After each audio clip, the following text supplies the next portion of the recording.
महाराष्ट्र एटीएसनं भिवंडीतील पडघा इथे मोठी कारवाई केली. पडघ्यात मोठ्या दहशतवादी कारवाईची तयारी सुरू असल्याची माहिती एटीएसला मिळाली होती. त्यानंतर एटीएसच्या 22 जणांच्या टीमनं कारवाई करत छापा टाकला. एफडीएनं अन्न सुरक्षा नियमांचं उल्लंघन केल्याप्रकरणी झेप्टोची मूळ कंपनी किराणा कार्ड टेक्नॉलॉजी प्रायव्हेट लिमिटेडचा धारावीतला परवाना निलंबित केलाय. एफडीएनं धारावी इथल्या झेप्टोच्या गोदामावरती अचानक छापा टाकला. यावेळी मोठ्या प्रमाणात अनियमितता आढळून आली, त्यामुळे ही कारवाई करण्यात आली आहे.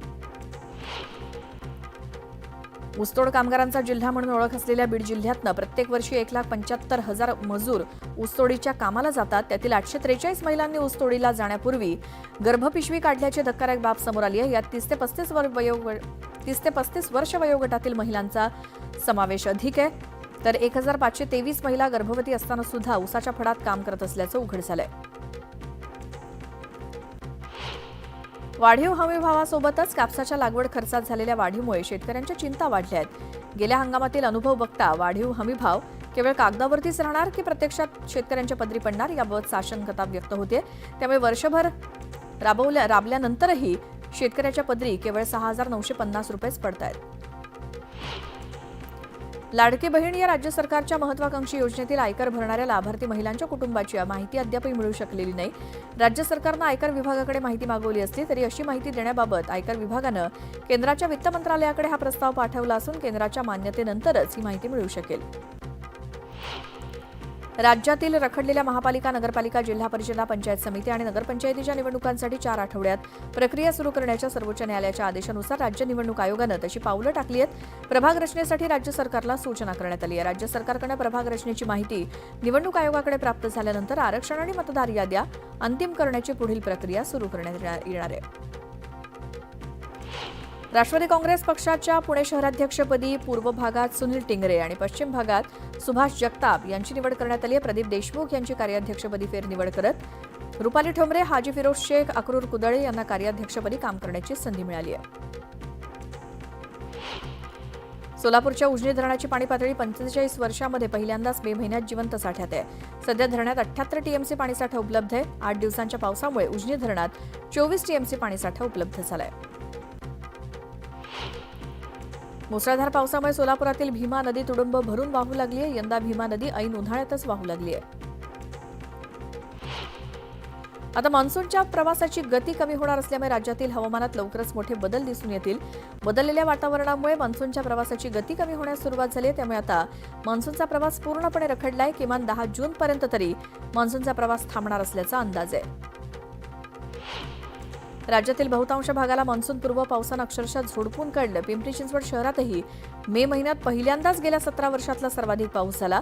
यंदा पिंपरी चिंचवड शहरामध्ये मे महिन्यात 19 दिवस पाऊस झाला. मे महिन्यात सर्वाधिक दिवस पाऊस पडण्याचा विक्रम यंदा पहिल्यांदाच झालाय. या 19 दिवसात विक्रमी 378.7 मिलीमीटर पावसाची नोंद झाली. कराडमध्ये अर्ध्या एकरात लावलेलं टोमॅटोचं पीक अज्ञातानं उपटून टाकलं, त्यामुळे शेतकऱ्याचं मोठ्या प्रमाणात नुकसान झालंय. मागील 8 दिवसांपासून सतत कोसळणाऱ्या पावसानं सिंधुदुर्गात काहीशी उसंत घेतली आहे. त्यामुळे भात पेरणी करणारा शेतकरी सुखावलाय. हे वातावरण शेतीसाठी पोषक असल्यामुळे शेतकऱ्यांची भात पेरणीसाठीची लगबग सुरू झाली आहे. बदललेल्या वातावरणामुळे मान्सूनच्या प्रवासाची गती कमी होण्यास सुरुवात झाली आहे. 10 जूनपर्यंत तरी मान्सूनचा प्रवास थांबणार असल्याचा अंदाज आहे. त्यामुळे पेरणीची घाई करू नये असा सल्ला कृषी विभागाकडून देण्यात आलाय. केंद्र सरकारच्या महत्वाकांक्षी ॲग्रिस्टॅक योजनेअंतर्गत राज्यात 1 कोटी शेतकऱ्यांनी नोंदणी करून शेतकरी ओळख क्रमांक काढलाय. राज्यात एकूण शेतकरी खातेदार 1.71 कोटी असून त्यापैकी 1 लाख शेतकऱ्यांनी नोंदणी केली आहे. 70 लाख खातेदारांनी नोंदणी करणं अद्याप बाकी आहे. चोपडा तालुक्यात मान्सूनपूर्व मशागतीत शेतकरी वर्ग व्यस्त असल्याचं दिसतंय. यावर्षी मे महिन्यातच पाऊस झालाय, त्यामुळे ढगाळ वातावरणात शेतकरी मशागत करताना दिसतोय. मात्र शेतात कुठलं पीक पेरावं अशी द्विधा मनस्थिती शेतकऱ्यासमोर आहे. राज्यातील बाजार समितीमध्ये 25,000 क्विंटल कांद्याची आवक झाली. कमीत कमी 600 रुपयांपासून ते 1,350 रुपयांपर्यंतचा दर मिळालाय. तर भुसावळ बाजारात कमीत कमी 1,000 रुपये दर मिळालाय. दिवंगत लोकनेते स्वर्गीय गोपीनाथ मुंडे यांची 3 जूनला पुण्यतिथी आहे. त्यानिमित्तानं बीडच्या परळी येथील गोपीनाथ गडावरती विविध कार्यक्रमांचं आयोजन करण्यात आलंय.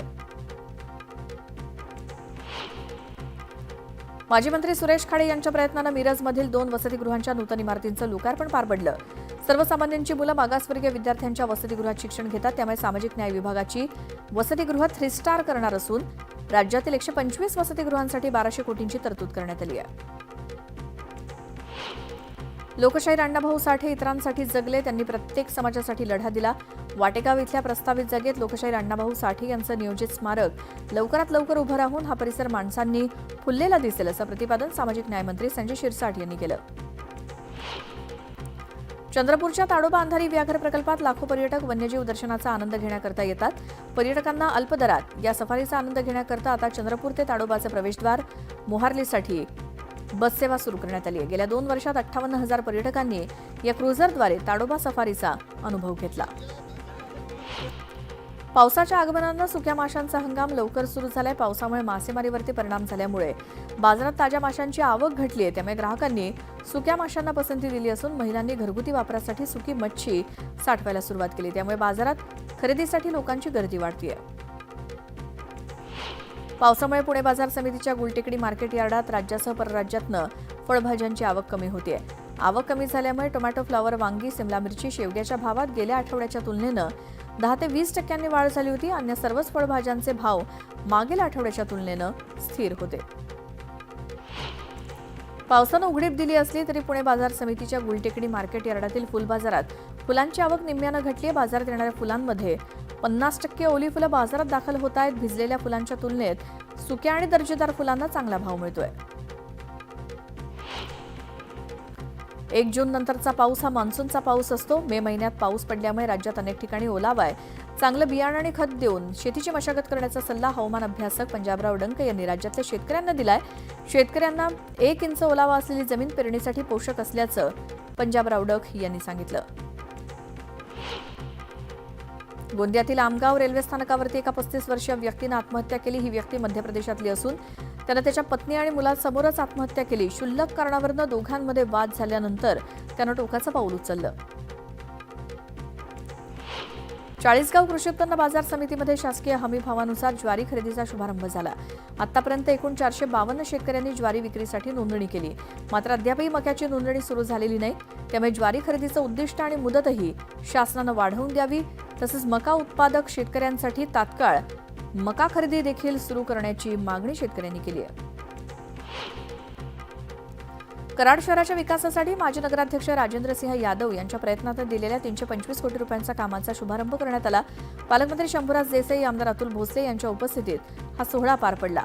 दरम्यान कराड शहराला यापुढच्या काळात सुद्धा निधी कमी पडू देणार नसल्याचा शब्द शिंदे साहेबांनी दिल्याची माहिती मंत्री शंभूराज देसाईंनी दिली.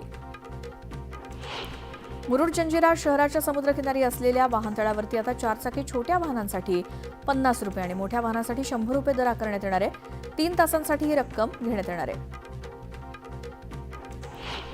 रायगड किल्ल्याच्या बांधकामाबद्दल पहिल्यांदाच एक महत्त्वाचा पुरावा समोर आलाय. दुर्गराज रायगडावरती हिंदुस्थानी पुरातत्व विभागाच्या उत्खनन कार्यादरम्यान एका ऐतिहासिक खगोलशास्त्रीय उपकरण यंत्रराज सापडलंय. या शोधामुळे रायगडच्या बांधकामात अत्याधुनिक आणि शास्त्रोक्त पद्धतीचा वापर झाल्याचा महत्त्वाचा पुरावा हाती लागलाय.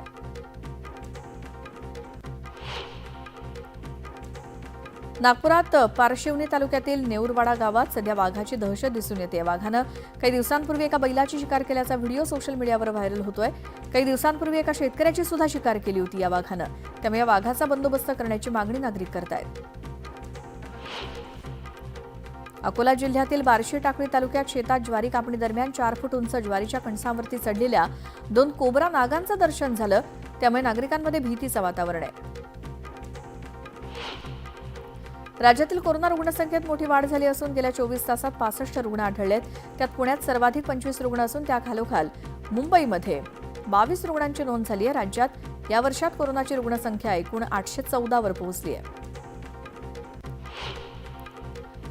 ठाणे शहरात कोरोनाची 100 पार झाली असल्यामुळे आरोग्य यंत्रणेचं टेन्शन वाढलंय. गेल्या आठवड्याभरापासून ठाण्यामध्ये 2 आकडी रुग्ण कोरोनाबाधित असताना अचानक रुग्णसंख्येत वाढ झाली आहे. ठाण्यात रविवारी 5 रुग्ण आढळले असून आतापर्यंत 108 कोरोनाबाधित रुग्णांची नोंदणी झाली आहे.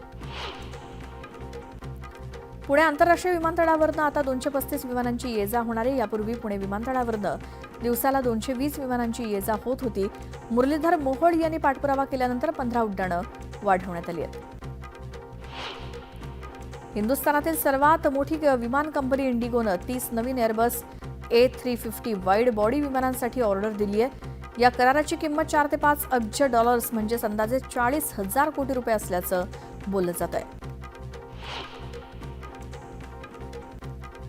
कर्नाक पूल तब्बल 2.5 वर्षांच्या पुनर्बांधणीनंतर बांधून पूर्ण झालाय. पूल बांधणीनंतरची उर्वरित कामं केली जात असून ती पूर्ण झाल्यानंतर 10 जूनला हा पूल वाहतुकीसाठी खुला केला जाणार आहे. त्यामुळे दक्षिण मुंबईतील मस्जिद बंदर, छत्रपती शिवाजी महाराज टर्मिनस आणि मोहम्मद अली रोड या परिसरातली कोंडी फुटणार आहे.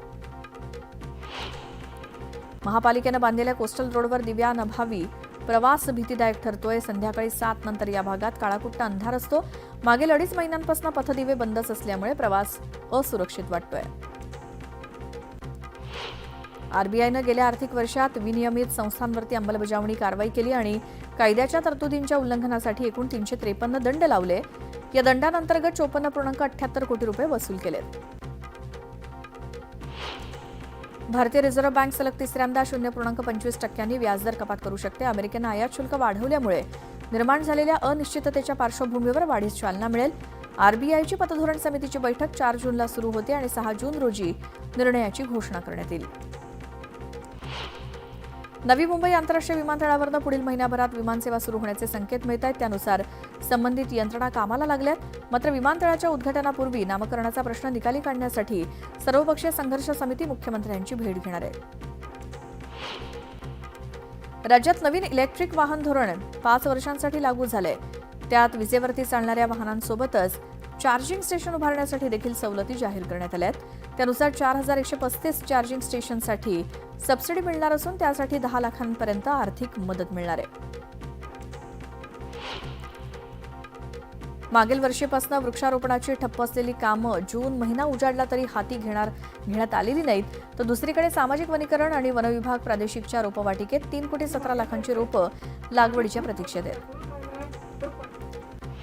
बहुचर्चित आणि बहुप्रतीक्षित बीडीडी चाळ पुनर्विकासाचा नायगाव इथला पहिला टप्पा लवकरच पूर्ण होण्याची शक्यता आहे. 100 वर्ष जुन्या बीडीडी चाळींची जागा आता गगनचुंबी टॉवर्सने घेतली आहे. पहिल्या टप्प्यातील 8 टॉवरचं काम येत्या डिसेंबरपर्यंत पूर्ण होणार आहे. बोरिवलीच्या संजय गांधी राष्ट्रीय उद्यानातील 80,000 झोपडीधारकांना दिलासा मिळाला आहे. खासगी वन म्हणून संरक्षित केलेल्या जमिनी संरक्षित जंगल क्षेत्रातून वगळण्याचा ठराव मंजूर करण्यात आलाय. त्यामुळे इथल्या 80,000 झोपडपट्टीधारकांना दिलासा मिळणार आहे.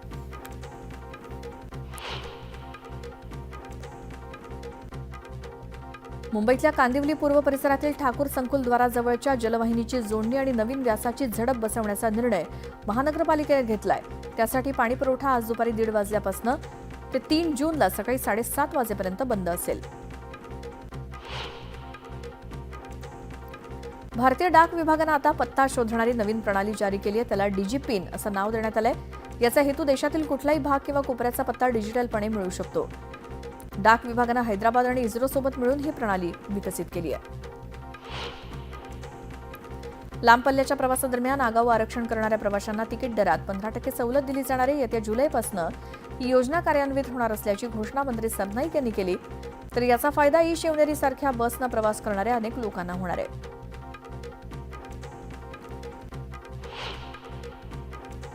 मुंबई नागपूर समृद्धी शीघ्रगती महामार्गाचा ठाणे जिल्ह्यातला आमणे ते इगतपुरी हा 76 किलोमीटरचा शेवटचा टप्पा 5 जूनला वाहतुकीसाठी खुला करण्याचं निश्चित करण्यात आलंय.